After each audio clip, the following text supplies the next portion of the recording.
A quick pivot on a steel deck, a sudden loss of balance, and a suspected torn Achilles tendon ended an ordinary seaman's off-duty basketball game. The incident happened on December 26, 2016, aboard the MV Toronto, a massive bulk carrier navigating international waters, operating as an isolated floating facility. When the seafarer filed a claim for disability benefits, the manning agency raised a standard corporate defense. They argued the injury happened during his free time, completely disconnected from his designated duties, making it non-compensable. The National Labor Relations Commission initially sided with the employer.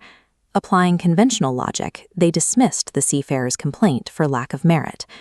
But the case reached the Supreme Court of the Philippines, producing a total reversal of the lower tribunal's decision. In GR number 254586, the court awarded the seafarer the maximum permanent and total disability payout of $90,000 plus damages, and held the corporate officers solidarily liable for the bill. How does a pickup basketball game, played strictly off the clock, legally obligate an employer to a maximum payout? To understand this judgment, we have to map the court's two-part legal deduction. First, establishing compensability through jurisdictional control of the premises. Second, examining the strict procedural trap that converts a temporary injury into a permanent corporate liability. On land, corporate liability usually requires an employee to be actively performing a work task. If you trip on a basketball court on a Sunday, your employer is not liable. Maritime employment operates differently. The 2010 TOEA Standard Employment Contract defines a work-related injury simply as one arising out of and in the course of employment.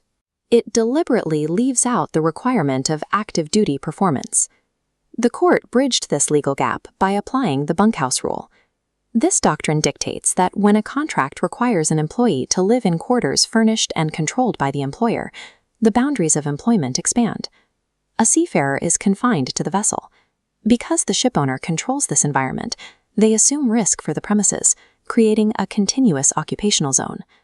Inside, the boundary between on-duty and off-duty dissolves. Injuries sustained on board are considered in the course of employment. The employer countered this by asking a specific question. Even if confined to the ship, does this rule actually cover unsanctioned optional recreational activities like basketball? The court answered by pointing to International Labor Organization Recommendation number 138, specifically Title IV. This international standard explicitly mandates shipowners to provide recreational facilities. It directs them to actively encourage gymnastics, sports, and games on board for crew welfare. This ties directly into the personal comfort doctrine, a legal concept recognizing that minor breaks for rest and comfort yield better work performance, indirectly benefiting the employer's business operations. Because onboard recreation is a mandated provision that serves the employer's operational interests, playing basketball on deck is an employer-sanctioned activity. It is an incidental extension of employment. By combining the bunkhouse rule with international maritime mandates, the off-duty injury successfully clears the first legal hurdle. The injury is legally compensable. With compensability established, the timeline shifts forward to January 18, 2017. The seafarer is medically repatriated to the Philippines, where he undergoes surgery to repair the Achilles tendon, followed by nearly 50 physical therapy sessions. This brings the case to the second phase of the legal deduction. How does the court determine the severity of this disability and the specific financial payout? This timeline illustrates the Elberg guideposts. A final medical assessment must be issued within exactly 120 days from repatriation. This extends to 240 days with sufficient justification. Here, both deadlines passed without a final evaluation.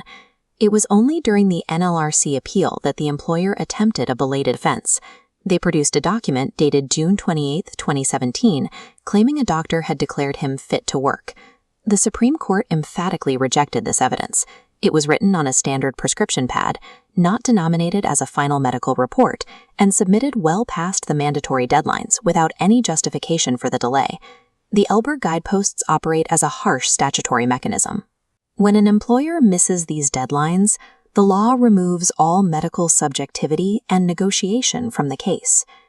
Because the employer failed to issue a definitive assessment within the required window, The seafarer's temporary medical condition crystallized into a permanent and total disability.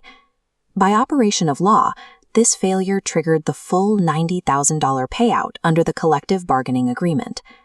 The court derived a massive financial judgment based on doctrinal control and procedural failure. The final question is who actually writes the check?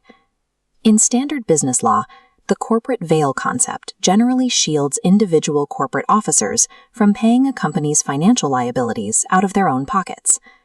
But overseas labor disputes are governed by Section 10 of the Migrant Workers and Overseas Filipinos Act. This statute is specifically designed to statutorily pierce the corporate veil to ensure deployed workers are protected.